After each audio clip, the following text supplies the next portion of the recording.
वबरकातुहू। अल्हम्दुलिल्लाह अल्हम्दुलिल्लाहि रब्बिल आलमीन लिल मुत्तक़ीन वस्सलातु वस्सलामु अला सय्यिदिल अंबिया'i वल मुरसलीन व अला आलिहि व अस्हाबिहि व अहले बैतिहि अजमईन। अम्मा बाद फ़अऊज़ु बिल्लाहि मिनश शैतानिर रजीम। बिस्मिल्लाहिर रहमानिर रहीम।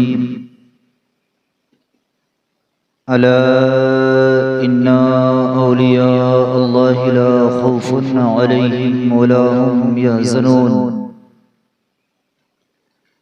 आमन्तु बिल्लाहि सदक़ल्लाहु मौलानाल अज़ीम व सदक़ रसूलुहुन नबियुल अमीनुल मकीनुल करीम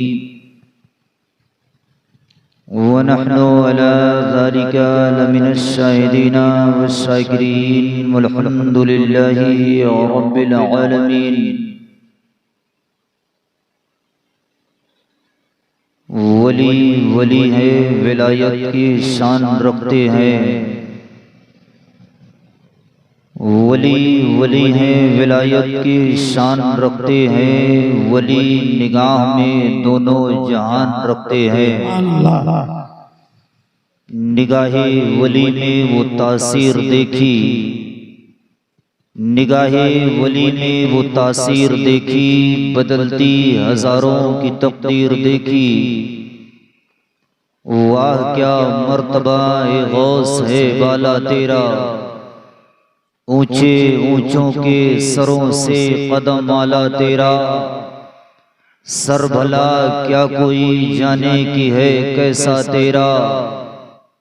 औलिया मलते हैं आंखें वो है तलवा तेरा। क्या दबे जिस पे हिमायत का हो पंजा तेरा। शेर को खतरे में लाता नहीं कुत्ता तेरा। हजरत मोहतरम खुतबे मसनूना के बाद मैंने जिस आयत करीमा की तिलावत करने का शर्फ हासिल किया, आइए उस पर कुछ देर गुफ्तगू करने से पहले हम और आप हज़रात मिलकर आक़ाए नामदार, मदीने के ताजदार, दोनों आलम के मालिक व मुख्तार, गुंबदे खज़रा में आराम करने वाले आका जनाबे मुहम्मदुर रसूलुल्लाह सल्लल्लाहु अलैहि वसल्लम की बारगाह बेकस नाम में दुरूद व सलाम का नजराने मोहब्बत पेश कर लें। बड़े बाबा से बुलंद अल्लाहुम्मा सल्ली अला सय्यदना मौलाना मुहम्मद जद्वल करम वाली वाली को सल्लल्लाहु व सलामन अलैका सय्यदी या रसूलुल्लाह सल्लल्लाहु तआला अलैहि वसल्लम। हज़रात मोहतरम, आज की रात हम और आप जश्न ईद मिलादुन नबी बनाम जश्न गौसे आज़म रज़ियल्लाहु ताला अन्हु में शिरकत की सादतें हासिल कर रहे हैं। अल्लाह तबारक व तआला हम सब की हाज़िरी को कबूल फरमाए और हम सब के दिल की जायज़ तमन्नाओं को पूरी फरमाए। जिन हज़रात ने भी इस महफिल को सजाने में, संवारने में, दामे दिरमे कदमे सुखने हिस्सा लिया, मौला तबारक व तआला सबकी हिस्सेदारी को कबूल फरमाए और सबको दिन दूनी रात चौगुनी तरक्की अता फरमाए और हम सबको गौसुस सकलैन महबूब सुबहानी सैयदना शेख अब्दुल कादिर जिलानी बगदादी बड़े पीर दस्तगीर के फैजान से मालामाल फरमाए। सरे शाम से आप हज़रात उलमाए किराम, शुराए इस्लाम, सिनातो मनक़बत के शार और उम्दा बयानात समात फरमा रहे थे। आइए गौसुस सकलैन महबूब सुबहानी की बारगाह में मनक़बत के 2-3 शेर पेश करता हूँ, मुलाहिज़ा फरमा लें। एक बार पूरा मजमा बुलंद आवाज़ से दुरूद शरीफ पढ़ ले। अल्लाहुम्मा सल्ली अला सय्यदना मौलाना मुहम्मद मादरी जुद वल करम वाली बारिक वसल्लम सलातो व सलामन अलैका सय्यदी या रसूलल्लाह सल्लल्लाहु तआला अलैहि वसल्लम।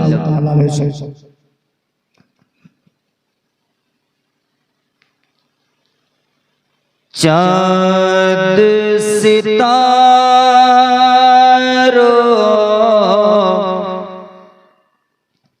से बढ़े कर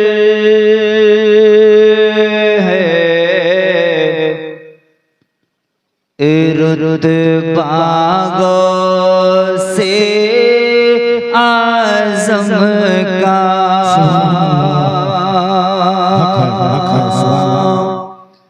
चाँद सितारों से बढ़े कर है ज़र्रागों से आज़म का। चाँद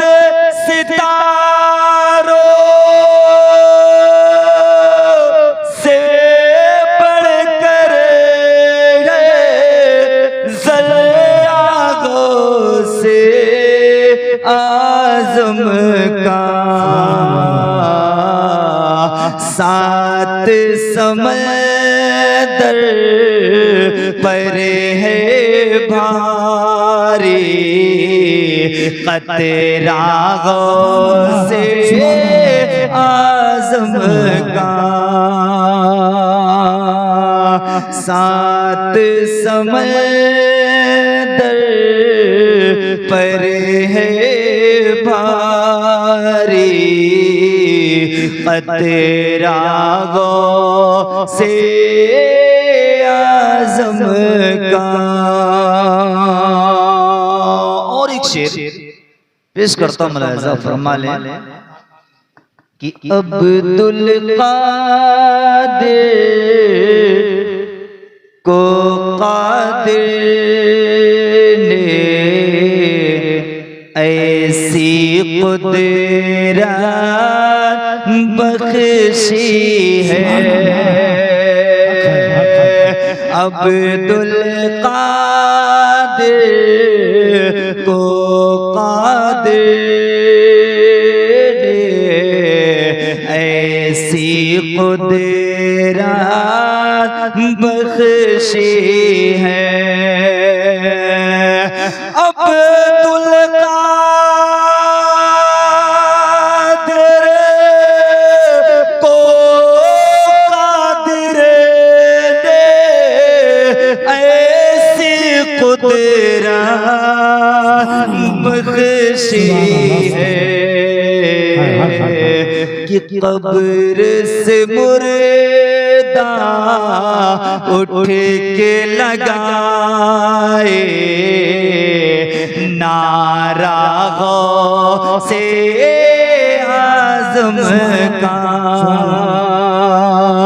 कब्र से मुर्दा उठ के लगाए नारा से आज़म का। सात समंदर पर है भारी कतरा से आज़म का। और तारीख के हवाले से एक शेर पढ़ता हूं, मुलाहिज़ा फरमाएं कि कसम देकर खुद ही खिलाए अब्दुल कादिर को कादिर। कसम देकर खुद ही खिलाए अब्दुल कादिर को कादिर कसम दे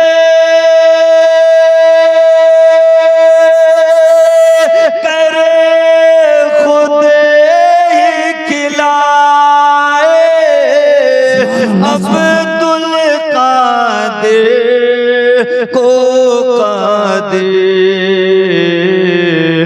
मर्ज़ी मौला का होता है मर्ज़ी मौला का होता है लुक़मा गौसे आज़म का मर्ज़ी मौला का होता है लुक़मा गौसे आज़म का। और आखिरी शेर पढ़ता हूँ, मुलाहिज़ा फरमा लें कि बोले फरिश्ते इसको न छेड़ो ये है सगे गौसे आज़म बोले फरिश्ते इसको न छेड़ो ये है सगे गौसे आज़म बोले फरिश्ते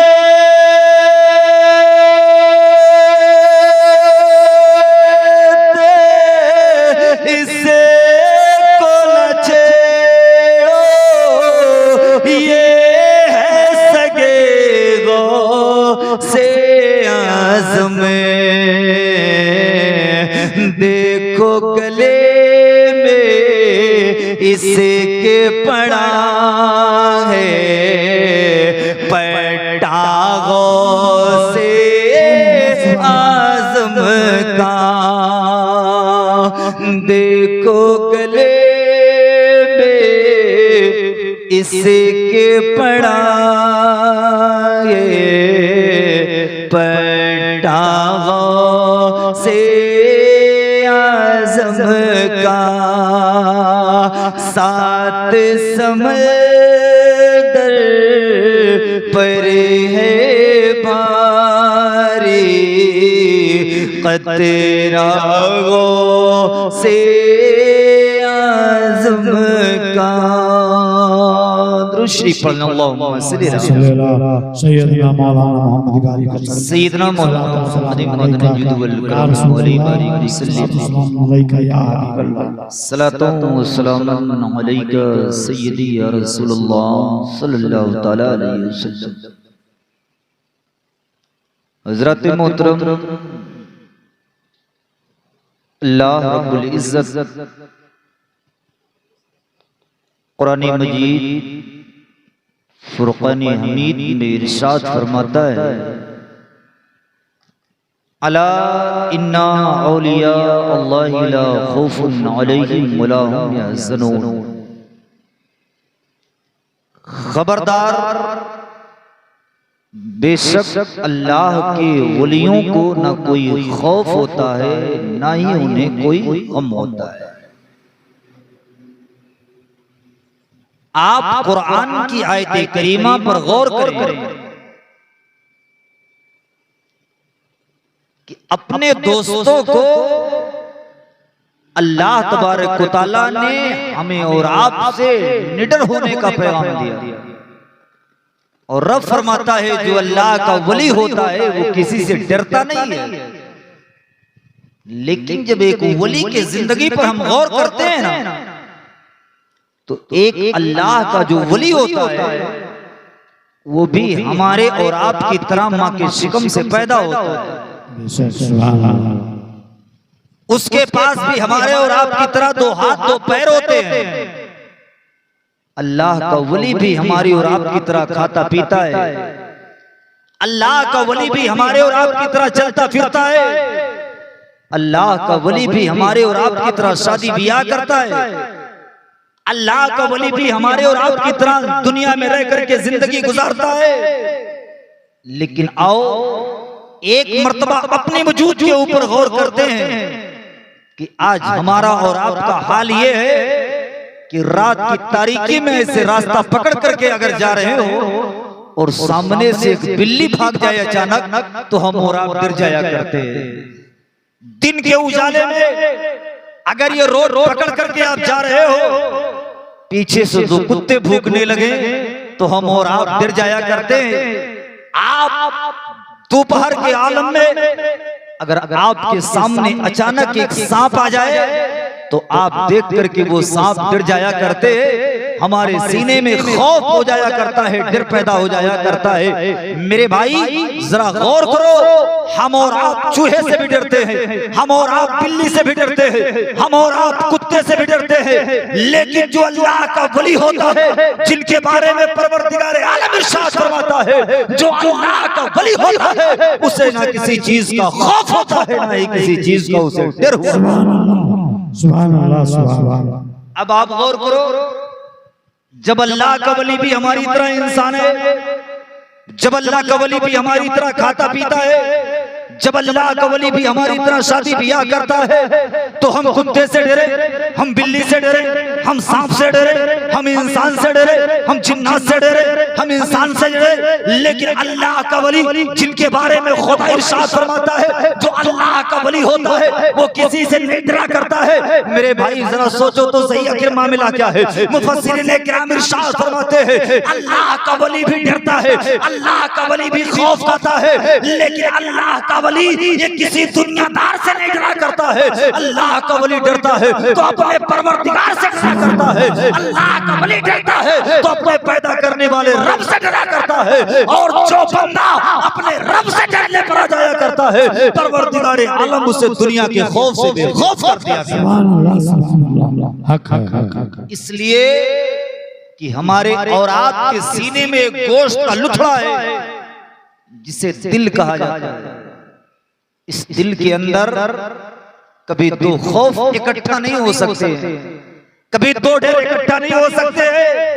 अगर हमारे और आपको उस बंद कोठरी में अल्लाह का खौफ हो, अल्लाह का डर है, तो फिर किसी दुनियादार का डर उस दिल में नहीं समा सकता है। और जब अल्लाह का खौफ सीने से निकल जाया करता है, तब वो इंसान कुत्ते और बिल्ली से भी डरने लगता है, वो इंसान जानवरों से भी डरने लगता है, वो इंसान इंसानों से भी डरने लगता है, वही इंसान जिन्नात और शैतान से भी डरने लगता है। अल्लाह का वली भी डरा करता है, मगर किसी दुनियादार से नहीं डरता है। अल्लाह का वली डरता है तो अपने पैदा करने वाले परवरदिगार से डरता है। सुभान अल्लाह, सुभान अल्लाह। हक हक हक। अल्लाह तबारक व तआला तमाम मखलूक को उसके ताबे और फरमाबरदार बना दिया है। आप जरा गौर करें, हजरत शेख अहमद जाम रहमतुल्लाह तआला अलैह, जिनका नाम आपने सुना होगा, ये शेख अहमद जाम रहमतुल्लाह तआला अलैह अल्लाह के एक ऐसे वली गुजरे हैं जो जहां भी जाना होता तो मोटरसाइकिल से नहीं जाते थे, जाना होता फोर व्हीलर का सहारा नहीं लेते थे, जहां भी आपको सफर करके जाना होता था तो जंगल का जो राजा होता है, जंगल का जो बादशाह होता है, जिसे शेर कहा जाता है, शेख अहमद जाम रहमतुल्लाह तआला अलैह हमेशा शेर की सवारी किया करते थे।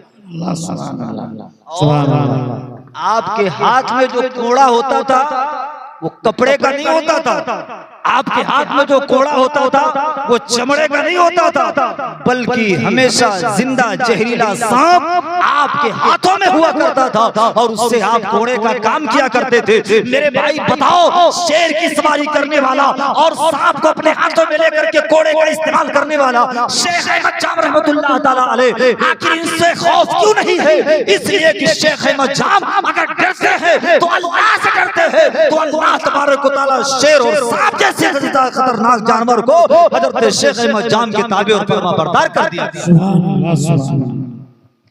और उन्हीं अल्लाह के वलियों में सिर्फ वली ही नहीं बल्कि विलायत के ताजदार गौसुल सकलैन महबूबे सुबहानी सैयदना शेख अब्दुल कादिर जिलानी बगदादी रज़ी अल्लाह तआला अन्हु की ज़ाते गिरामी है। हुज़ूर गौसे आज़म रज़ी अल्लाह तआला अन्हु से पहले जितने भी वली दुनिया में पैदा हुए और सुबह क़यामत तक जितने वली पैदा होते रहेंगे, अल्लाह तबारक व तआला ने तमाम वलियों का ताजदार गौसुल सकलैन महबूबे सुबहानी को बना करके बनाया है। सुभान अल्लाह। लेकिन अल्लाह तबारक व तआला किसी को ऐसे मर्तबे नहीं दिया करता है मेरे भाई। अल्लाह तबारक व तआला किसी को ऐसे मकाम अता नहीं फरमाया करता है, बल्कि गौसे आज़म रज़ियल्लाहु ताला अन्हु की जिंदगी का अगर आप मुताला कर लेना, आज बहुत खानकाहें हैं आपके इस हिंदुस्तान के अंदर, आप उन खानकाहों में आज जाकर के पता करें तो कहीं न जाने कितने पुश्तों के बाद एक अल्लाह का वली पैदा हुआ है। किसी खानकाह में एक अल्लाह का वली पाया जाता है, किसी खानकाह में दो अल्लाह के वली पाए जाते हैं। आप जाकर के खानकाहों में देख ले तो एक अल्लाह का वली पाया जाता है, लेकिन गौसुल सकलैन महबूबे सुबहानी एक ऐसे खानदान में पैदा होते हैं, ये एक दो नहीं, अल्लाह ने पूरे खानदान को विलायत का सरचश्मा बना दिया। आपके वालिद गिरामी भी अल्लाह के वली है, आपके नाना जान भी अल्लाह के वली है, आपकी माँ फातिमा उम्मुल खैर भी अल्लाह की वलिया है, आपकी फूफी जान हजरत आयशा भी अल्लाह की वलिया है, आपके साहबजादे भी अल्लाह के वली है, आपके तमाम भाई भी अल्लाह के वली है। आप खानदान पर नजर दौड़ा करके देख ले तो अल्लाह ने पूरे खानदान को विलायत का दर्जा अता फरमाया है। इतने मकबूल खानदान में वलियों का ताजदार बनकर के गौसे आज़म रज़ियल्लाहु ताला अन्हु की आमद होती है। हक है। कौन गौसे आज़म? वो गौसे आज़म रज़ियल्लाहु ताला अन्हु जिनके वालिद गिरामी हजरत सैयदना अबू सालेह मूसा जंगी दोस्त रहमतुल्लाह ताला अलैह, जिनकी माँ का नाम फातिमा उम्मुल खैर है। वाकया तो आप हर साल सुनते हैं, साल भर मौलाना साहब बात आती है तो गौसे आज़म रज़ियल्लाहु ताला अन्हु के वालिदैन करीमैन का वाकया आपके सामने बयान करते हैं। मकसद वाकया बयान करना नहीं है, मकसद आपको कुछ समझाना चाहता हूँ। आज पूरे भारत में या पूरी दुनिया में जहां जहां सुन्नी मुसलमान पाए जाते हैं, आज सबने गौसे आज़म रज़ियल्लाहु ताला अन्हु के नाम का मुर्गा खाया, गौसे आज़म के नाम का फातिहा दिलाया, गौसे आज़म के फैजान से अपने आप को माला माल करने की कोशिश किया। हम साल साल गौसे आज़म के नाम के नारे लगाते हैं, साल साल गौसे आज़म रज़ियल्लाहु ताला अन्हु के नाम के हम और आप नारे लगाते हैं, और हर 11वीं में गौसे आज़म के नाम का मुर्गा खाते हैं, हर साल उनका जिक्र सुनते हैं। लेकिन बताओ क्या हमने गौसे आज़म रज़ियल्लाहु ताला अन्हु या आपके वालिदैन की जिंदगी से आज तक कुछ सीखने का काम किया कि नहीं किया? कुछ नहीं सीखा मेरे भाई। गौसे आज़म रज़ियल्लाहु ताला अन्हु के वालिद गिरामी हजरत अबू सालेह मूसा जंगी दोस्त, बड़ी तेजी से वाकया बताऊं आपको कि आप आलमे जवानी में कई दिन का दाना और पानी लेकर आप एक दरिया के किनारे चले जाते और वहां जाकर के दिन रात अल्लाह की इबादत और रियाजत और बंदगी करते, जो लेकर के जाते थे वही खाते थे। भूख लगती तो खा लेते, प्यास लगती तो पी लेते, और वहीं पर दिन रात पड़े पड़े अल्लाह की इबादत करते थे। एक मर्तबा आपका खाना खत्म हो गया जो लेके गए, आपको भूख लगी। जब आपको भूख ने सताया तो क्या देखा? दरिया बह रही है, उसी दरिया के अंदर एक सेब बहता हुआ जा रहा था। आपने वो सेब निकाल करके खा लिया, और जब खा करके दोबारा अल्लाह की इबादत के लिए खड़े हुए तो फिर इबादत में वो मजा नहीं मिल रहा था जो पहले मिल रहा था। इबादत में वो चाशनी, वो लज्जत नहीं जो सेब खाने से पहले इबादत में लज्जत और चाशनी मिल रही थी। गौसे आज़म के वालिद गिरामी हैरान और परेशान है, सोचने लगते हैं आखिर मेरे इबादतों की लज्जतें कहाँ गायब हो गई, आखिर मेरे इबादतों की चाशनी काहे के लिए खत्म हो गई। फिर आप गौर करते हैं, आपका दिल आवाज देता है, ऐ अबू सालेह मूसा जंगी दोस्त, वो सेब दरिया में बहता हुआ जा रहा था, वो किसी बाग का रहा होगा, वो बाग किसी मालिक का रहा होगा, और तुमने उस बाग के मालिक के इजाजत के बगैर तुमने सेब खाया है। उस एक सेब के खाने की वजह से अल्लाह ने तेरी इबादत से लज्जत और चाशनी को खत्म कर दिया। अल्लाहु अकबर। आप निकल पड़े उसी दरिया के किनारे और गए, देखा एक बागीचा है, सेब का दरख्त है, उसकी कुछ टहनियां उसी दरिया में लटकी हुई हैं। आप समझ जाते हैं इसी दरख्त का सेब टूटा होगा, दरिया में गिरा होगा, बहता हुआ जा रहा था। मैंने निकाल करके खा लिया। बाग के मालिक के पास जाते हैं। बाग के जो मालिक थे हजरत अब्दुल्लाह सुमई रज़ियल्लाहु ताला अन्हु, वो अपने वक्त में अल्लाह के बहुत बड़े वली थे, बहुत बड़े वली थे। हुजूर गौसे आजम के वालिद गिरामी जाते हैं और जाने के बाद बाग के मालिक के पास पहुंचे, सलाम किया और सलाम करने के बाद कहते हजरत आपके बाग का एक सेब टूट करके दरिया में गिरा, वो बहता हुआ जा रहा था, मुझे भूख लगी तो मैंने निकाल करके खा लिया, मगर जब मैंने आपके बाग का सेब बगैर आपकी इजाजत के खा लिया था तो मेरी इबादतों की लज्जत और चाशनी गायब हो गई थी। मेरी इबादत में वो मजा नहीं आ रहा था जो मैं तुझे पहले आ रहा था, इसलिए बड़ी दूर से चल करके आपसे एक सेब की माफी मांगने के लिए आया हो। आप अपना सेब मेरे ऊपर से माफ कर दीजिए, अपना हक माफ कर दीजिए। जो बाग के मालिक हजरत अब्दुल्लाह सुमई रज़ियल्लाहु ताला अन्हु, जो अपने ज़माने में अल्लाह के बहुत बड़े वली थे, जब उन्होंने इस जवानी के आलम में ये नौजवान के सीने में इतना ज्यादा अल्लाह का खौफ पाया तो पहचान लिया ये एक सेब की माफी के लिए इतनी दूर से चल के आने वाला ये कोई मामूली नौजवान नहीं है, बल्कि अपने वक्त में अल्लाह का बहुत बड़ा वली बनने वाला। हक है। ये तो दुनिया ने कहा ना कि आप पे शराइत रखी गई। हुजूर गौसे आजम रज़ियल्लाहु ताला अन्हु के नाना जान ने बतौर इम्तिहान आजमाने के लिए कहा था, ऐ आने वाले नौजवान मैं तो अपना सेब माफ कर दूंगा, लेकिन उसके लिए मेरी चंद शर्तें तुझे माननी पड़ेगी। कहा बाबा बताओ आपकी शर्त क्या है? कहा सेब तब माफ करूंगा जब पहले तुम्हें 12 साल तक मेरे बाग की रखवाली करनी पड़ेगी, बगैर किसी उजरत, बगैर किसी तनख्वाह के उसे एक सेब की माफी के लिए 12 साल मेरे बाग की रखवाली करनी पड़ेगी। गौसे आजम के वालिद गिरामी तैयार हो गए, बाग की रखवाली करने लगे। बागीचे का जितना काम था आपके जिम्मे लगा दिया गया। दरख्तों को पानी दे रहे हैं, बाग की सफाई कर रहे हैं, फल पकते हैं तो तोड़ करके इकट्ठा कर रहे हैं। जितने बागीचे के काम है सारे काम बड़ी ईमानदारी के साथ कर रहे हैं। करते करते साल गुजर गया, 2 साल गुजर गया, 4-6 साल का अरसा गुजर गया। उसी दरमियान में बाग के अंदर एक मेहमान आता है और आने के बाद बाग के मालिक हजरत अब्दुल्लाह सुमई से मुलाकात करता है। मुलाकात करने के बाद बैठ करके बातचीत शुरू हो जाया करती है। बाग के मालिक हजरत अब्दुल्लाह सुमई ने गौसे आजम के वालिद गिरामी को बुलाया और बुलाने के बाद कहा जाओ फला दर जाओ बागीचे में दरख्त से अच्छा सा सेब तोड़ करके लाओ, काट करके ला करके मेहमान के सामने पेश कर गए। जो दरख्त करीब था उससे सेब तोड़ा और तोड़ करके लाए, धुल करके काटा और काट करके लाए, मेहमान के सामने पेश कर दिया। जब उस मेहमान ने सेब को खाया, बाग के मालिक अब्दुल्लाह सुमई ने सेब को खाया, इत्तेफाक से वो सेब बड़ा खट्टा निकल गया।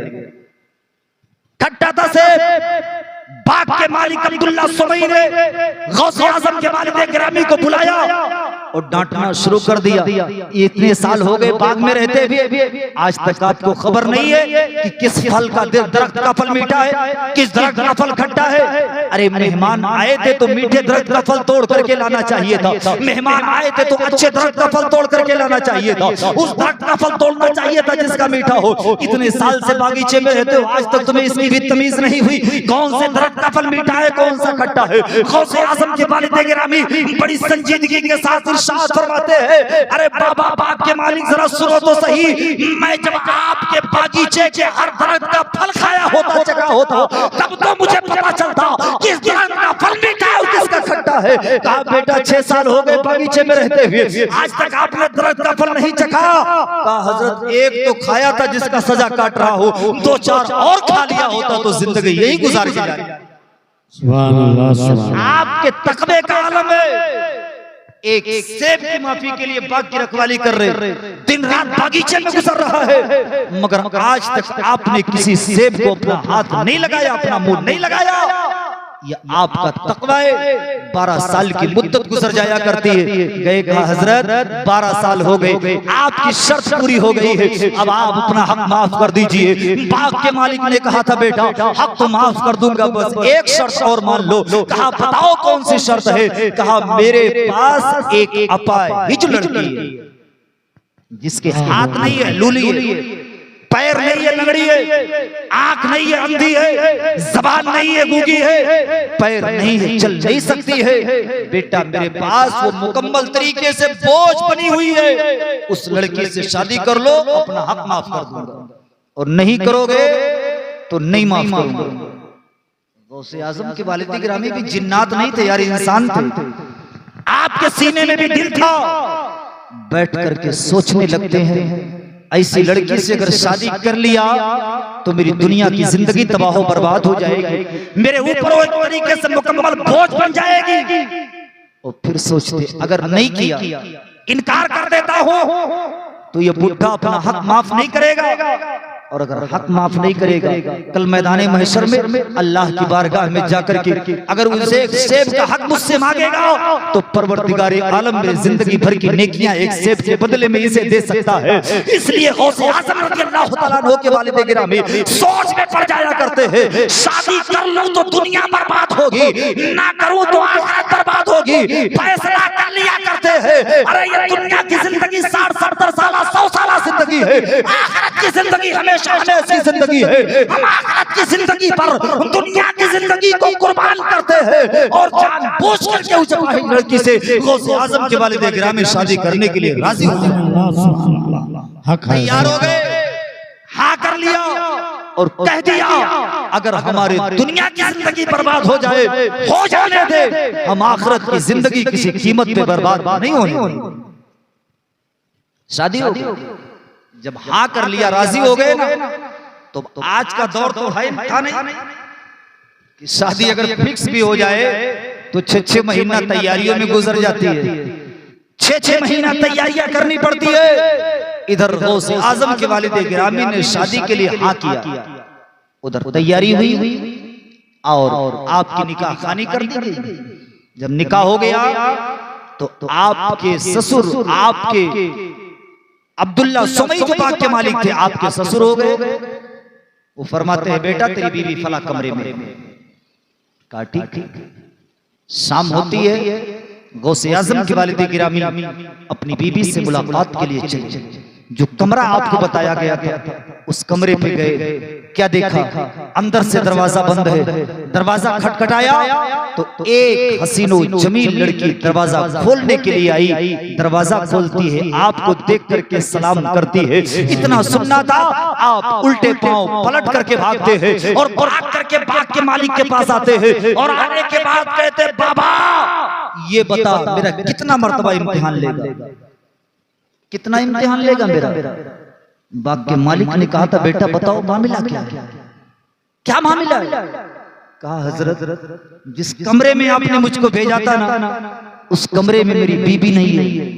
उस कमरे में मैं गया, दरवाजा बंद था, मैंने दरवाजा खटखटाया तो एक हसीनो जमील लड़की चल के आई। दरवाजा खोला, इसका मतलब यह है कि उसका पैर भी सलामत है, उसका हाथ भी सलामत है। उसने मुझे देख करके सलाम किया है, इसका मतलब यह है वो देखती भी और बोलती भी है। हजरत में जवान लड़का हो, हजरत में जवान आदमी हो, अगर उस हसीनो जमील लड़की को देख करके मेरी नीयत खराब हो जाती और मुझसे कोई खता कोई गलती हो जाती तो मेरी तो दुनिया और आखिरत बर्बाद हो जाती। हजरत बताओ मेरा कितने मर्तबा इम्तिहान लोगे। तब बाग के मालिक हजरत अब्दुल्ला सुमई ने सारे राज से पर्दा हटाया था और कहा था बेटा मैंने तुझे किसी गलत कमरे में नहीं भेजा था, उस कमरे में जो हसीनो जमील लड़की देख करके आया है हकीकत में वही तेरी बीवी। सुभान अल्लाह सुभान अल्लाह। हजरत आपने तो कहा था अपाहिज, आपने तो कहा था ऐबदार है। गौसे आज़म के वालिद गिरामी से आपके नाना आपके ससुर ने कहा था, गौसे आज़म के नाना जान ने कहा था बेटा सुनो सुनो, मैंने जो अपनी बेटी के अंदर ऐब बताए थे ये ऐब उसके जिस्मानी ऐब नहीं है, बल्कि मामला ये है कि जब से मेरी बेटी फातिमा उम्मुल खैर पैदा हुई है उसने जवानी की मंजिल में कदम रखा है, आज तक उसने अपने बदन के एक आज़ा का इस्तेमाल भी शरीयत के खिलाफ नहीं किया है। हाथ उठाया है तो मुस्तफा की शरीयत के दायरे में उठाया है, कदम बढ़ाया है तो मुस्तफा के शरीयत के दायरे में रह करके बढ़ाया है, ज़बान का इस्तेमाल किया है तो कुरान की तिलावत दुरूद मुस्तफा में किया है। उसने आज तक अपने बदन के एक आज़ा का इस्तेमाल भी शरीयत मुस्तफा के खिलाफ नहीं किया है। यार आपको समझाना ये चाहता हो, वाक़या तो आपने सुन लिया है, हर साल सुनते रहते हैं, मगर आपको बताना ये चाहता हो, जब बाप इतना नेक होता है कि एक सेब की माफी के लिए 12 साल बाद की रखवाली करता है, जब बाप इतना नेक होता है कि एक सेब की माफी के लिए जानबूझ के चपाही लड़की को सीने से लगाने के लिए तैयार होता है, और माँ इतनी नेक होती है जो अपने बचपने से लेकर जवानी की मंजिल में कदम रखने तक अपना कदम शरीयत के खिलाफ न उठने देती हो। ऐसे नेक माँ बाप से जो औलाद पैदा होती है उसी को दुनिया अब्दुल कादिर गौसे आजम के नाम से जानते हैं। सुभान अल्लाह, सुभान अल्लाह, हक है, सुभान अल्लाह। बाप इतना नेक होता है और माँ इतनी पारसा होती है, तब जाकर के कायनात में गौसे आजम की आमद होती। आज हम और आप जरा गौर करें, ये हमारी नौजवान नस्लें बिगड़ क्यों रही है, ये हमारे बच्चे बर्बादियों की तरफ क्यों जा रहे हैं? इसलिए कि आज न तो हमारे अंदर नेकियों का कोई काम हमारे अंदर पाया जाता है, न तो हम शरीयत के पाबंद रहे, न तो हमारी बहन बेटियां शरीयत की पाबंद रहे। इसलिए आज हमारे कौम का नौजवान बिगड़ता हुआ नजर आता है। मेरे भाई जरा गौर करो, ये वाकया तो मुकम्मल हुआ, हर साल सुनते, गौसे आजम के नाम के नारे भी लगाते, लेकिन गौसे आजम रज़ी अल्लाह ताला अन्हु के वालिद गिरामी की जिंदगी से हमें पैगाम क्या मिला, क्या दर्स मिला, क्या पैगाम दिया गौसे आजम के वालिद गिरामी की जिंदगी ने? गौसे आजम के वालिद गिरामी की जिंदगी ये हमें और आपको पैगाम दे रही है कि एक इंसान की जिंदगी में रिज़्क़े हलाल की कितनी बड़ी अहमियत होती है। रिज़्क़े हलाल का मकाम क्या है, रिज़्क़े हलाल की कितनी बड़ी अहमियत होती है। इसलिए कि जब एक मोमिन की रोज़ियां हलाल की होती है तब अल्लाह तबारक व तआला उसके दिलों में इबादतों की मोहब्बत भी पैदा फरमा दिया करता है, और जब वो हलाल रोज़ियां खा करके अल्लाह की इबादत करता है तो परवरदिगार आलम उसकी इबादतों को शर्फ कबूलियत हक है, सुभान अल्लाह। आज हम कहते ना हमारा दिल नमाजों में नहीं लग रहा है, मेरे भाई हमारा दिल इबादतों में नहीं लग रहा है, पढ़ते भी हैं तो अपने हिसाब से पढ़ लेते हैं, जब टाइम मिला तो पढ़ लिया, थोड़ा सा काम आया तो छोड़ दिया। आज हम और आप इबादत भी अपने हिसाब से करने लगे हैं, इबादतों में वो लज्जत नहीं है, वो मिठास नहीं है। मेरे आका सल्लल्लाहु अलैहि वसल्लम से जब पूछा गया था, या रसूलुल्लाह सल्लल्लाहु अलैहि वसल्लम हम नमाज किस तरीके से पढ़े, तो आका दो आलम ने इरशाद फरमाया था, नमाज इस तरीके से पढ़ो गोया तुम खुदा को देख रहे हो, और अगर ये कैफियत ना पैदा कर सको तो नमाज इस तरीके से पढ़ो कि गोया पैदा करने वाला परवरदिगार तुम्हें देख रहा है। सुभान अल्लाह, सुभान अल्लाह। लेकिन बताओ, आज हम नमाज पढ़ने के लिए खड़े हो जाएं तो नमाज के बाद जितने काम हमें करने वो सारे के सारे काम उसी नमाज़े में हमको याद आ जाए।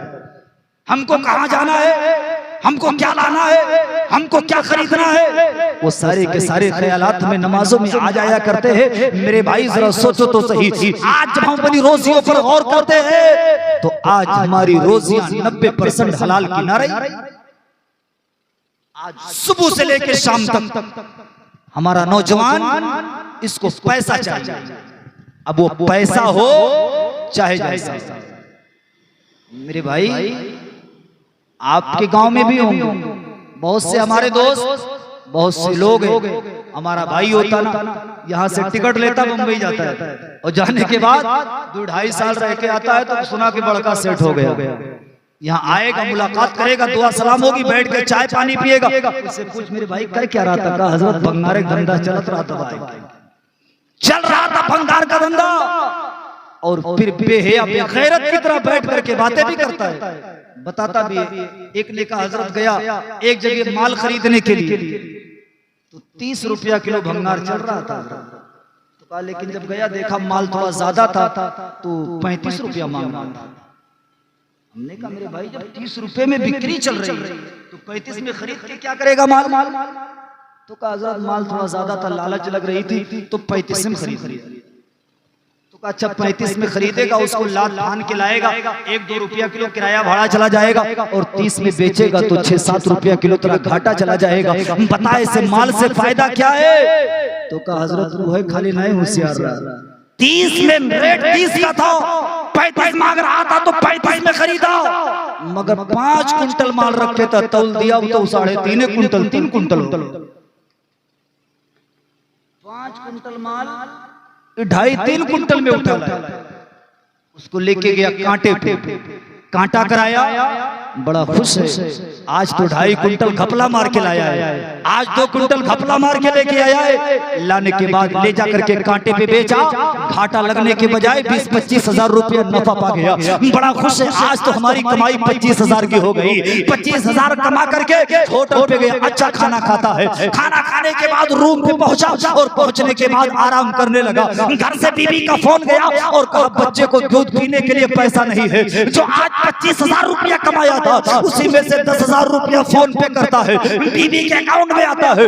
बीबी सुबह जाती है मास्टर साहब के पास, आधार कार्ड लगाती है, 10 हजार रुपया निकाल के लेके आती है। अब लाने के बाद जरा सोचो वो पैसा जा कहां रहा है? आज जो पैसा वहां से कांटा मार के कमा के भेज रहा है, दूसरे दिन उसी कांटा मारे हुए पैसे से उसी का बेटा शेरे लक्ष्य खा रहा है, कभी दूध पी रहा, कभी गुड्डे का। वहां से जो 10 हजार कांटा मार के भेजा है ना, चोरी करके घपला करके भेजा है, डाका डाल के, उसी पैसे से तो इसी का बेटा शेरे लक्ष्य खा रहा है, उसी पैसे से इसी का बेटा गुड्डे खा रहा है, उसी पैसे से इसी का बेटा दूध पी रहा है। हराम कमाया, पैसा भेजा, और उसी हराम के पैसे से बेटे की परवरिश हो रही है। और जब 5 साल का हुआ और दिया झन्नाटेदार गाड़ी, तो दौड़ करके आए, कहा मौलाना सद्दाम साहब एक तावीज चाहिए था यार। कहा क्या हुआ? कहा 5 साल का लड़का है, गाली बहुत शानदार देता है।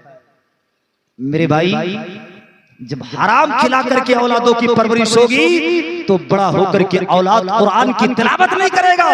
जब हराम कमा करके हराम खिला करके औलादों की परवरिश होगी तो औलाद बड़ा होकर के गालियां देगा, औलाद बड़ा होकर के खुराफात करेगा, औलाद बड़ा होकर के मुस्तफा के शरीयत के खिलाफ जाता बरस रहेगा। अगर तुम चाहते हो तुम्हारी औलाद नेक पैदा हो, अगर तुम चाहते हो तुम्हारी औलाद तुम्हारी फरमाबरदार हो, ज्यादा कुछ ना सही हलाल कमा करके हलाल पैसे से अपने औलाद की तरबियत और परवरिश करने की कोशिश किया।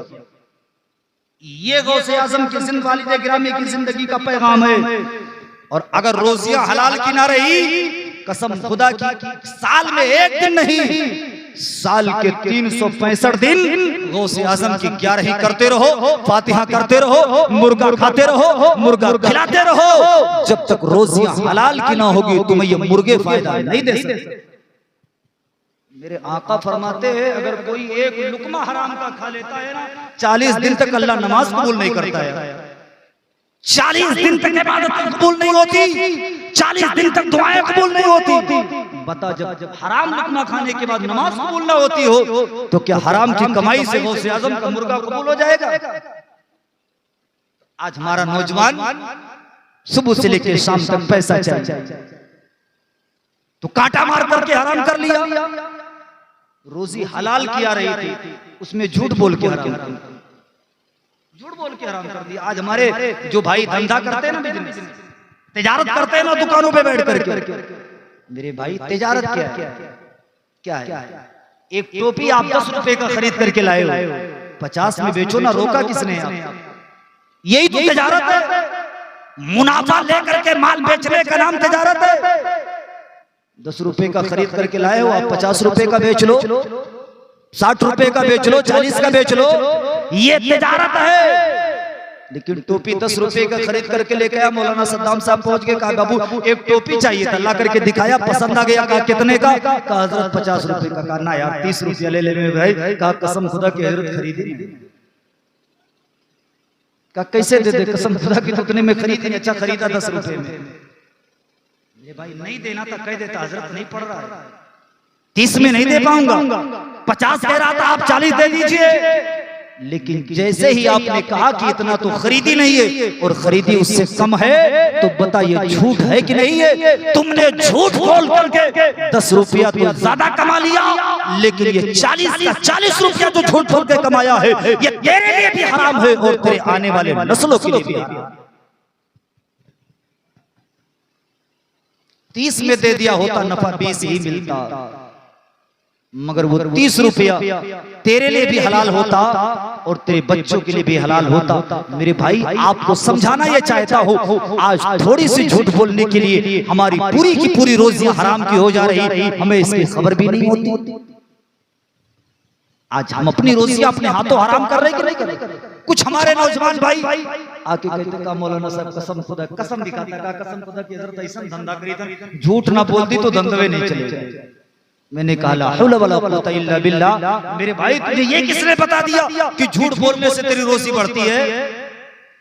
जबकि ये साल भर की रोजी 15 शाबान की रात, शब बारात की रात में अल्लाह तबारक व तआला बांटता है। अल्लाह तबारक व तआला 15 शाबान की रात हमारी रोजियां तकसीम करता है।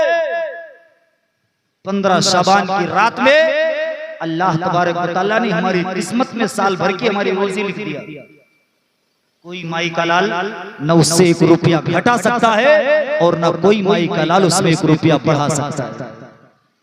अल्लाह ने हमारी किस्मत में इस साल लिख दिया कि तुझे 5 लाख रुपया रोजी मिलेगी, तो रोजी अल्लाह ने मुकर्रर कर दिया और कमाने का इख्तियार तुझे दे दिया और बता दिया मेरे बंदे मैंने 5 लाख तेरी रोजी मुकर्रर कर दी है। अब हलाल तरीके से कमाएगा तब भी 5 लाख मिलेगा, हराम तरीके से कमाएगा तब भी 5 लाख मिलेगा, सच बोल के कमाएगा तब भी बदले मिलेगा, झूठ बोल के कमाएगा तब भी बदले मिलेगा। ये तो एक शैतानी बहकावा और वसवसा है कि झूठ बोलते जाओ तिजारत बढ़ती जाएगी, झूठ बोलते जाओ रोजियां बढ़ती जाएगी। रोजियां झूठ बोलने से नहीं बढ़ती है, इसलिए कि अल्लाह रब्बुल इज्जत कुरान मजीद के अंदर इरशाद फरमाता है लानतुल्लाहि अलल काज़िबीन, अल्लाह की लानत झूठों के ऊपर हुआ करती है। तुम कहते हो झूठ बोलने से रोजियां बढ़ती है, झूठ बोलने से रोजियां बढ़ती नहीं है, झूठ बोलने से रोजियां हराम की हो जाती है। तिजारत करने वाला झूठ बोल के अपनी रोजियां हराम की कर रहा है। और हमारे किसानों का क्या हाल है? किसान से ज्यादा हलाल रोजी किसी की नहीं होती, किसान से ज्यादा हलाल रोजी किसी की नहीं होती। इसलिए कि जितना भरोसा एक किसान को अपने रब पे होता है उतना भरोसा किसी तिजारत करने वाले को अपने रब पे नहीं होता। एक तिजारत करने वाला आज माल खरीदने के लिए गया, उसे पता चल जाए कि 15 दिन के बाद इस माल की कीमत घटने वाली है, नहीं लेगा, आज बढ़ा के कीमत नहीं लेगा।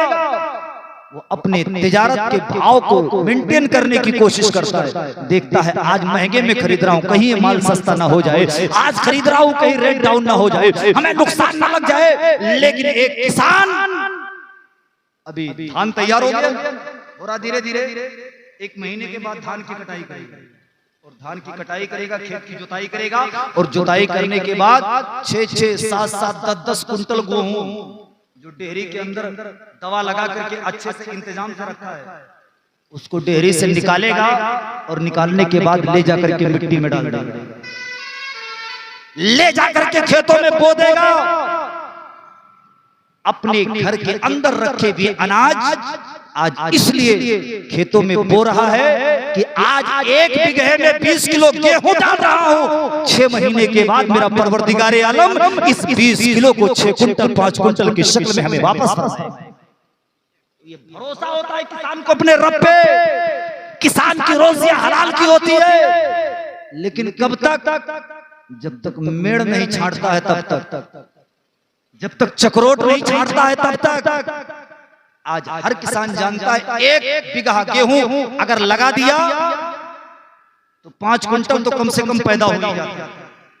मेरे भाई 1 बीघा गेहूं तूने लगाया, तेरे उस 1 बीघे में 5 कुंटल गेहूं पैदा हो रहा है।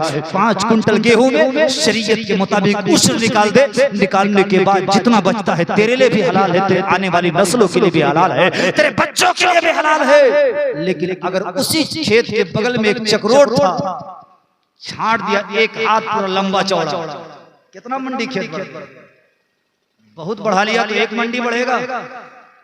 भाई का मेड़ छांट लिया कितना बढ़ेगा, बहुत बढ़ गया तो 1 कट्ठा खेत को बढ़ा लिया, खेत तो बढ़ गया 1 मंडी। जब कंबाइन चलेगी गेहूं कटेगा तो अगले साल 5 क्विंटल हुआ था, इस साल 5.5 क्विंटल हो जाएगा। लेकिन तूने कभी गौर नहीं किया, तूने कभी सोचा नहीं कि जो तेरे खेत में पैदा हो रहा था वो तेरे लिए भी हलाल था, तेरे आने वाले बच्चों के लिए, नस्लों के लिए भी हलाल था। लेकिन थोड़ी सी लालच में आकर के अगर गांव के चकरोट को काट करके खेत बनाया है, उसमें 10, 20, 50 किलो गेहूं ज्यादा पैदा कर लेगा, 5.5 क्विंटल पैदा हो जाएगा, 6 क्विंटल पैदा कर लेगा। लेकिन ये पूरा का पूरा 6 क्विंटल तेरे लिए भी हराम होगा, तेरे आने वाले बच्चों के लिए भी। बहन पूंजी को भी हराम में मुलव्विस कर लिया और उसमें मिलावट करके अपनी आने वाली रोजियों को हराम तू कर रहा है। और तू नारा लगाता गौसे आजम का दामन नहीं छोड़ेंगे, हम नारा लगाते गौसे आजम का दामन नहीं छोड़ेंगे। मेरे भाई पहले पकड़ के देख, दामन पकड़ना भी इतना आसान नहीं है। बहुत सारे लोग रमजान के महीने में रोजा नहीं रखते, मगर 5 बजे से हाथ पैर धो करके रोजा खोलने के लिए तैयार रहते हैं। नहीं होते, जो कहाँ जा रहे हैं, अफ्तारी का टाइम हो गया, अफ्तारी करने जा रहे, रोजा खोलने जा रहे, और जब उस पे सोचो देखो तो क्या पता चला ये रोजा बंद ही नहीं था। जब बंदे नहीं था तो खुलेगा कहाँ से?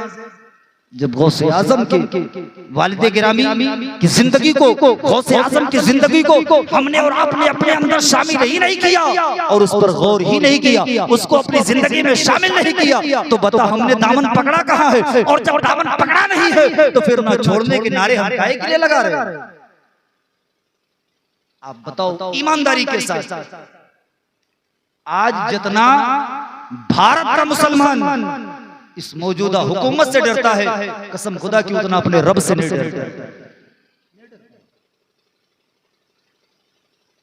अगर अल्लाह का खौफ होता, गौसे आजम की मोहब्बत होती, रसूल की मोहब्बतों का चिराग सीने में होता, तो बताओ क्या सिर्फ पिपरा जंगत में मुर्गा इतने लोगों ने खाया है? और लोग होंगे मुर्गा खाने वाले, और लोग होंगे 12 रबीउल अव्वल के जुलूस में नारे लगाने वाले, और भी लोग होंगे अपने आप को पेवर टनाटन सुन्नी मुसलमान कहलाने वाले। लेकिन जब गौसे आजम के नाम का मुर्गा ज़बह करना हुआ, फातिहा करके मुर्गा खाना हुआ, तो सारे लोगों ने मिल करके मुर्गा खाया। गौसे आजम के मुर्गे तबाह करके बिके कटे और फातिहा खानी हुई। मगर जब उसी गौस के नाम की मजलिस रचा ली गई, तो बताओ फिर आने के लिए वो तैयार क्यों नहीं? लोगों की तादाद कम क्यों? इसलिए कि हमारी मोहब्बत हमारी ज़बानों तक सिमट करके रहे। अब आओ गौसे आजम रज़ी अल्लाह तआला अन्हु की जिंदगी आपको बताओ। गौसे आजम रज़ी अल्लाह तआला अन्हु ऐसे खानदान में पैदा हुए जब बाप इतना नेक था कि एक शेख की माफी के लिए 12 साल बाप की रखवाली करता है, और मां इतनी नेक थी कि अपने बचपने से लेकर जवानी की मंजिल पे कदम रखने तक हुजूर गौसे आजम रज़ी अल्लाह तआला अन्हु की मां ने अपना कदम शरीयत के खिलाफ नहीं उठाया। हुजूर गौसे आजम रज़ी अल्लाह तआला अन्हु एक रमजान सन 470 हिजरी को इस खाकदाने गीती पर तशरीफ लेकर के आए। अबू साले मूसा जंगी दोस्त के घर एक बच्चा आने वाला। और एक चीज बताऊं आपको, गौसे आजम रज़ी अल्लाह तआला अन्हु की माँ की जिंदगी अगर आप उठा करके देख ले, तो जब गौसे आजम रज़ी अल्लाह तआला अन्हु पैदा हुए, गौसे आजम रज़ी अल्लाह तआला अन्हु की माँ की उम्र 60 प्लस थी,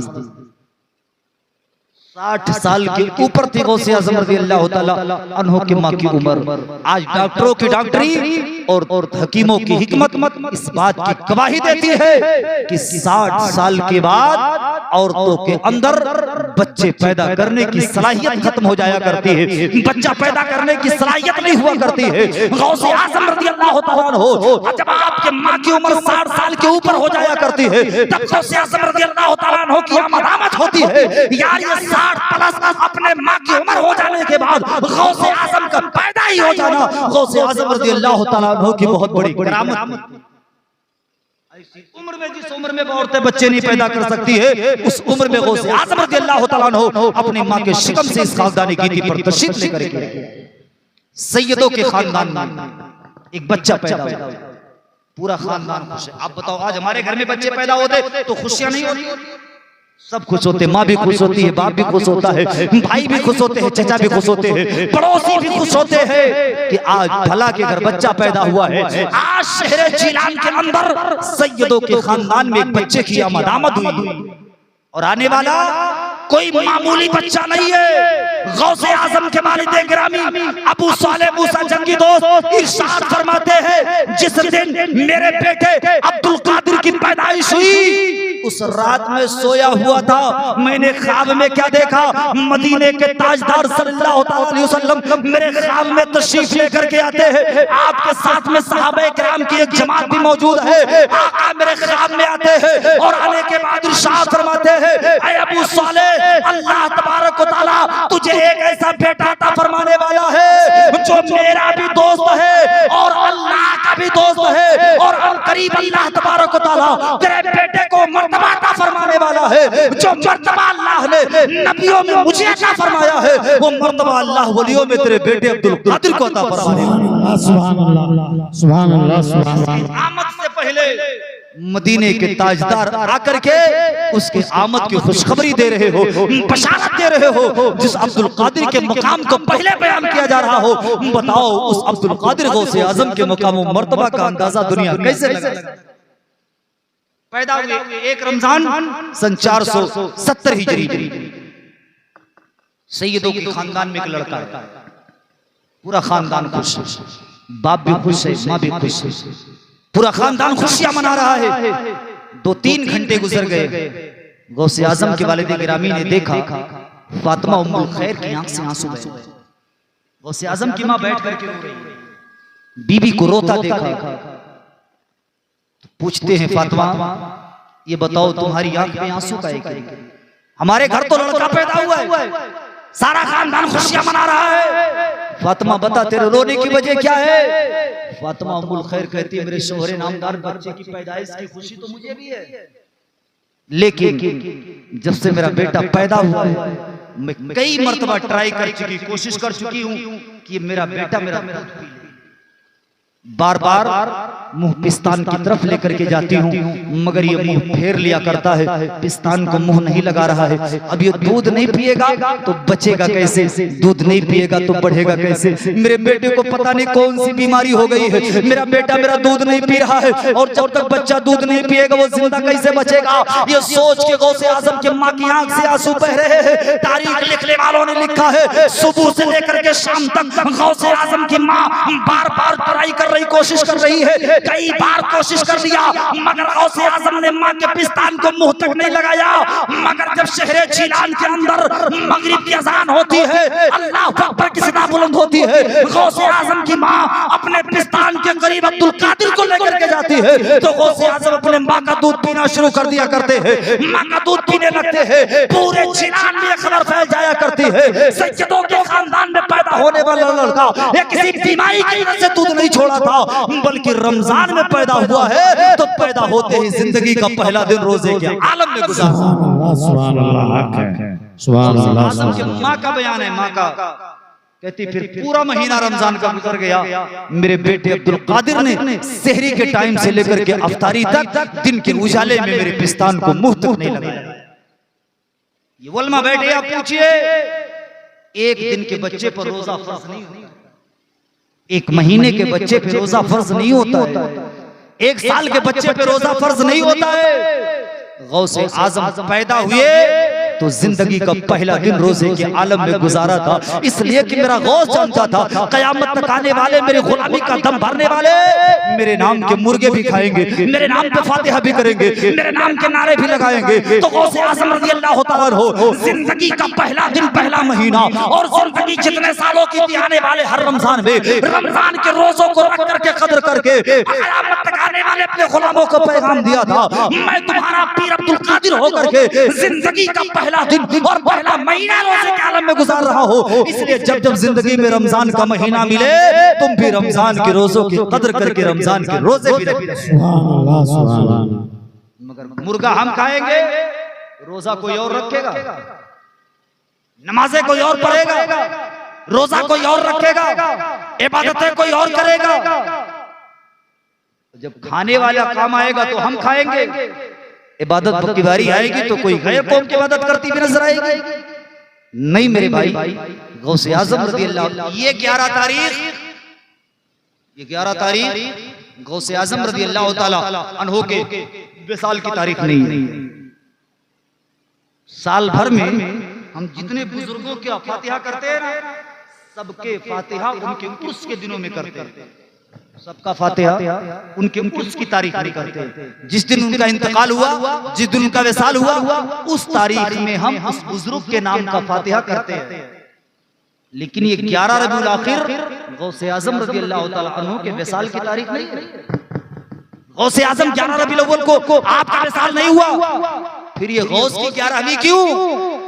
इसलिए कि ये गौसे आजम के विसाल की तारीख नहीं, गौसे आजम रज़ियल्लाहु ताला अन्हु की जिंदगी का मामूल है। गौसे आजम रज़ियल्लाहु ताला अन्हु हर महीने की 11 तारीख को आक़ाए दो आलम सल्लल्लाहु ताला अलैहि वसल्लम की बारगाह में फातिहा खानी करते थे।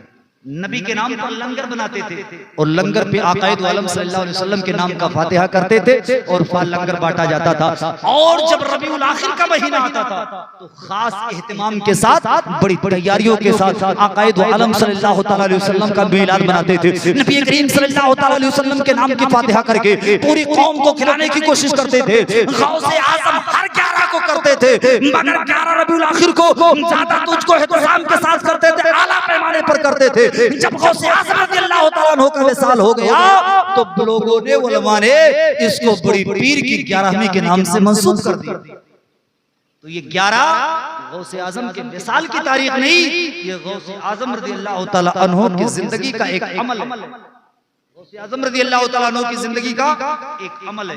तो गौसे आज़म ने 11 को फातिहा किया, हम 11 को फातिहा करते हैं। गौसे आज़म ने 11 को लंगर किया, हम 11 को लंगर करते हैं। गौसे आज़म रज़ियल्लाहु ताला अन्हु ने मगर जिंदगी में सिर्फ लंगर और फातिहा नहीं किया, बल्कि पैदा होते ही रोजा भी रखा।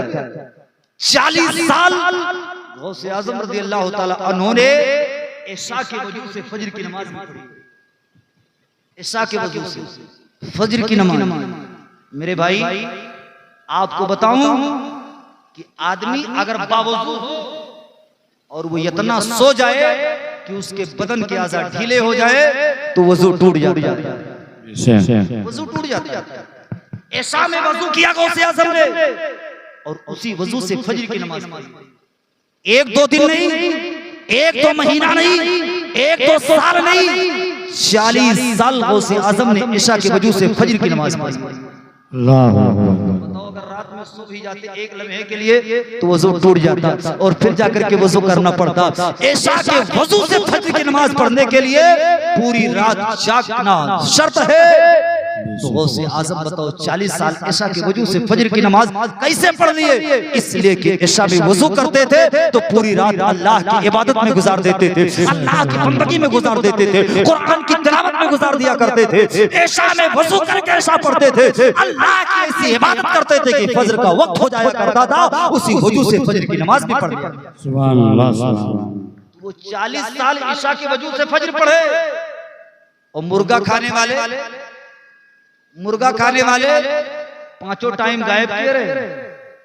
मेरे भाई वो इशा के वजू से फजर पढ़ते थे। हम इतना परहेजगार नहीं हैं तो कम से कम इशा के वजू से इशा और फजर के वजू से फजर तो पढ़ सकते हैं।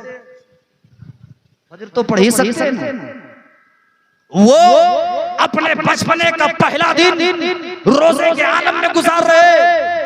हम अपने बचपने में रोजा नहीं तो कम से कम रोजा फर्ज होने के बाद अगर नफली रोजे नहीं रख पाते तो कम से कम रमजान के महीने के रोजों की पाबंदी तो कर ही सकते हैं। गौसे आज़म रज़ियल्लाहु ताला अन्हु के 15 साल या 17 साल की उम्र इस तरीके से गुजरी है कि एक रात में मुकम्मल कुरान की तिलावत कर दिया। एक रात में पूरा कुरान पढ़ते थे गौसे आज़म रज़ियल्लाहु ताला अन्हु और तकरीबन 15 साल तक इस तरीके से जिंदगी गुजारी है कि एक रात में मुकम्मल कुरान की तिलावत कर लिया करते थे। मेरे भाई वो एक रात में ये कुरान खत्म करते हैं। हम एक रात में नहीं तो कम से कम एक महीने में तो ये कुरान पढ़ ही सकते हैं। लेकिन नहीं, रमजान में पढ़ेंगे, रमजान खुद भी पढ़ेंगे, हमारे घर की बहन बेटियां भी पढ़ेंगी। और जब 29 रमजान आएगा ना तो कुछ लोगों का फोन आता, कुछ लोग बुलाते, कहा मौलाना साहब जरा कुरान बख्श दीजिए। कहा कितना पढ़े? कहा हमारी बेटी ने तो 7 खत्म कर दिया। कहा 7 मरतबा खत्म किया रमजान में, हमने 5 कुरान खत्म किया मौलाना साहब। हम कहते मेरे भाई अगर रमजान में 5 कुरान खत्म कर सकता है तो फिर 11 महीने मिला करके 1 कुरान खत्म क्यों नहीं हो सकता है? अगर तेरी बेटी 1 महीने में 7 कुरान खत्म कर सकती है, फिर बता पूरा 11 महीना जो बचा रमजान के अलावा, उस 11 महीने में 7 खत्म कुरान क्यों नहीं होते? क्या सिर्फ रमजान कुरान खत्म करने का महीना है? 11 महीनों में हमें कुरान की जरूरत नहीं है। इसलिए आपको सिर्फ करामतें नहीं, गौसे आजम की जिंदगी का मुताला करना होगा, गौसे आजम की सीरत को पढ़ना होगा और गौसे आजम की सीरत पे अमल करना होगा। जब सही मानों में अल्लाह रसूल के हुक्म पर अमल करके फराइज़ व वाजिबात को अदा करेंगे, तब जाकर के हम और आप मुस्ताहब तक पहुंचेंगे। फिर जब हम गौसे आजम रज़ियल्लाहु तआला अन्हु की बारगाह में इस तरीके से फातिहा खानी करेंगे, कल भी गौसे आजम का फैज़ बढ़ रहा था, आज भी बढ़ रहा है, इंशाअल्लाह सुबह क़यामत तक गौसे आजम का फैज़ बढ़ता रहेगा। सुभान अल्लाह, सुभान अल्लाह। तकरीबन रात के 1 बजने वाले, आप बैठ के गौसे आजम का नाम ले रहे, उनका जिक्र सुन रहे। सुनो, गौसे आजम फरमाते हैं जब तक मैं अपने किसी मुरीद को याद नहीं करता हूं, वो मुझे याद कर ही नहीं सकता। सुभान अल्लाह। गौसे आजम फरमाते बगैर मेरी इजाजत के कोई मेरा नाम नहीं ले सकता है। ऐ पिपरा छंगत के खुश अकीदा सुन्नी मुसलमानों, नाज करो अपनी किस्मत पर। यहाँ आप ऐसे नहीं बैठे हैं, बल्कि बगदाद वाले ने आपको यहाँ बिठाया है, बगदाद वाले ने आपको आने की इजाजत दी है, इसलिए कि जब मेरा गरीब नवाज अगर पृथ्वी राज के ऊंट बिठा दे तो ऊंट नहीं उठ सकते हैं, तो जिसे बगदाद वाला ला करके बिठा दे, बताओ वो उसकी मजलिस से उठ करके कैसे जा सकता है? बेशक। इसलिए सिर्फ गौस के नाम के नारे नहीं। अच्छा, गौसे आजम रज़ियल्लाहु तआला की आमद आपका बचपना गुजर रहा था, तकरीबन उम्र ढाई 3 साल 4 साल की आपकी उम्र हो गई। गौसे आजम रज़ियल्लाहु तआला, आज कुछ लोग इतराज करते हैं ना, आज आप पिपरा में बैठ के या गौस के नारे लगा रहे, बगदाद से कैसे सुनते हैं? आओ सुनो, गौसे आजम रज़ियल्लाहु तआला की उम्र तकरीबन 4 साल की थी। आप छोटे छोटे बच्चों के साथ बागीचे में खेल रहे थे, इतने में एक बुजुर्ग का उस बागीचे से गुजर हुआ। वो जब बुजुर्ग आए ना, देखा बच्चे छोटे छोटे खेल रहे, आकर के कहा अस्सलाम वालेकुम। सारे बच्चों ने कहा बाबा वालेकुम अस्सलाम। गौसे आजम फरमाते हैं बाबा वालेकुम अस्सलाम, वालेकुम अस्सलाम। उस बुजुर्ग ने गौसे आजम का हाथ पकड़ लिया और पकड़ के पूछा, बेटा ये बताओ मैंने तुमसे आकर के 1 मर्तबा सलाम किया? सारे बच्चों ने 1 मर्तबा जवाब दिया, आपने 2 मर्तबा कहा है मेरे सलाम का जवाब दिया। गौसे आजम फरमाते बाबा मुझको खेलने दो, मैं बच्चों के साथ खेल रहा हूं, डिस्टर्ब मत करो, आप रास्ता पकड़ के जा रहे हो। कहा ना बताना पड़ेगा, 2 मर्तबा कहा है मेरे सलाम का जवाब दिया। गौसे आजम फरमाते हैं बूढ़ा जब पीछा नहीं छोड़ेगा तो उसको लेकर के गए किनारे, ऊंचे मकाम पे खड़ा किया और खड़ा करने के बाद कहा बाबा वो देखो महल नजर आ रहा है, घर दिखाई दे रहा है? कहा हाँ दिखाई दे रहा है। कहा याद आज से 4 साल पहले आप आए थे उस घर के सामने? जहन पे जोर लगाया, याद किया तो कहा हाँ आया था। तो कहा आप उस घर के सामने खड़े होकर के आपने सलाम किया था? तो कहा हाँ किया था। तो कहा बाबा सलाम का जवाब मिला था? तो कहा बेटा नहीं मिला था। कहा सुनो, आज से 4 साल पहले जब आकर के मेरे दरवाजे पे सलाम करके गए थे ना, उस वक्त में अपनी माँ फातिमा उम्मुल खैर के शिकन में, मैं अपने माँ के पेट में था। उस वक्त मेरी माँ घर में अकेली थी। पर्दे का लिहाज करते हुए उन्होंने बुलंद आवाज से आपके सलाम का जवाब ना दिया। मैं चाहता तो अपने माँ के पेट से उसी वक्त आपके सलाम का जवाब दे सकता था, लेकिन अगर मैं उस वक्त अपने माँ के पेट से आपके सलाम का जवाब दे देता तो मेरी माँ डर जाती, इसलिए मैंने उस वक्त आपके सलाम का जवाब ना दिया। फिर मैं अपने माँ के शिकम से बाहर आया और बाहर आने के बाद मेरी उम्र 4 साल की हो गई। तब से लेकर के अब तक मैं इंतजार करता रहा कि जब वो बुजुर्ग आएंगे तो मैं उनके सलाम का जवाब दे करके उनका कर्जा उतारूंगा। तो पापा सुनो, ये एक सलाम का जवाब आज वाले सलाम का है, एक सलाम का जवाब आज से 4 साल पहले वाले सलाम का है जो आप आकर के मेरे दरवाजे पर करके गए। सुभान अल्लाह, सुभान अल्लाह। यार जरा सोचो, मेरा गौस जब माँ के पेट में हो तो दरवाजे पर कौन आता है, सलाम करके जाता है, क्या मुरादें लेकर के आता है। अगर माँ के पेट में रह करके गौस आज़म इतना इल्म रखते हैं, आज वही गौस बगदाद की सरजमीन पर आराम फरमा है, पिपरा जन्नत की सरजमीन पर उसके कितने गुलाम बैठ करके या गौस आज़म के नाम के नारे लगा रहे हैं। गौस मेरा देख भी रहा है और अपने हर गुलाम के फरियाद को समाअत भी कर रहा है और उनकी हाजत रवाई भी करने के लिए तैयार। सुभान अल्लाह, सुभान अल्लाह। इसलिए अल्लाह ने हमें ऐसे का दामन अता फरमाया है। गौस दिया तो लाजवाब, ख्वाजा दिया तो बेमिसाल। अल्लाह तबारक व तआला ने हमें और आपको गौस व ख्वाजा रजा का दामन अता फरमाया है। ए खुश अकीदा सुन्नी मुसलमानों, इसलिए इन बुजुर्गाने दीन के दामन को मजबूती के साथ पकड़ो, मजबूती के साथ इनके दामन को पकड़े रखो। इंशाअल्लाह यहाँ भी बेड़ा पार होगा, वहां भी बेड़ा पार होगा। गौस आज़म रज़ी अल्लाह तआला अन्हु की जिंदगी मुबारक पड़ी। बस एक वाकया बता के बात खत्म करता हूँ, बात लंबी हो रही मेरे भाई। गौस आज़म रज़ी अल्लाह तआला अन्हु की बारगाह, वो बारगाह गौस आज़म रज़ी अल्लाह तआला अन्हु जब तकरीबन आपकी उम्र 10 साल की हो गई, फरमाते हैं मैं चंद नौजवानों के साथ, बच्चों के साथ खेल रहा था। मैं एक जंगल की तरफ चला, देखा तो एक बैल है या गाय है, वो आगे आगे कहते मैं उसी गाय के बैल के पीछे पीछे चलना शुरू कर दिया। कहा थोड़ी दूर जब गया ना तो उस बैल ने पलट करके मुझसे अरबी में बात किया और मुझसे कहता है अब्दुल कादिर तुझे इस काम के लिए नहीं पैदा किया गया, अब्दुल कादिर तुझे इस काम के लिए नहीं पैदा किया गया। गौस आज़म फरमाते उस बैल को बोलते सुना तो मैं डर गया, वहां से भागा, भाग करके कहते घर आया और आने के बाद घर के छत पे जाकर के चढ़ा तो कहते वो हज के दिन थे, मैं जिलान के अंदर अपने घर के छत पे खड़ा था। अल्लाह ने मेरी नजरों से पर्दे हटा दिए, मैंने मैदान अरफात में इकट्ठा होने वाले हाजियों को जिलान से देखा। सुभान अल्लाह, सुभान अल्लाह। उसी दिन से कहते इल्म दीन की मोहब्बत आपके दिल में पैदा। माँ के पास गए और जाने के बाद कहते अम्मा मैं दीन की आला तालीम हासिल करना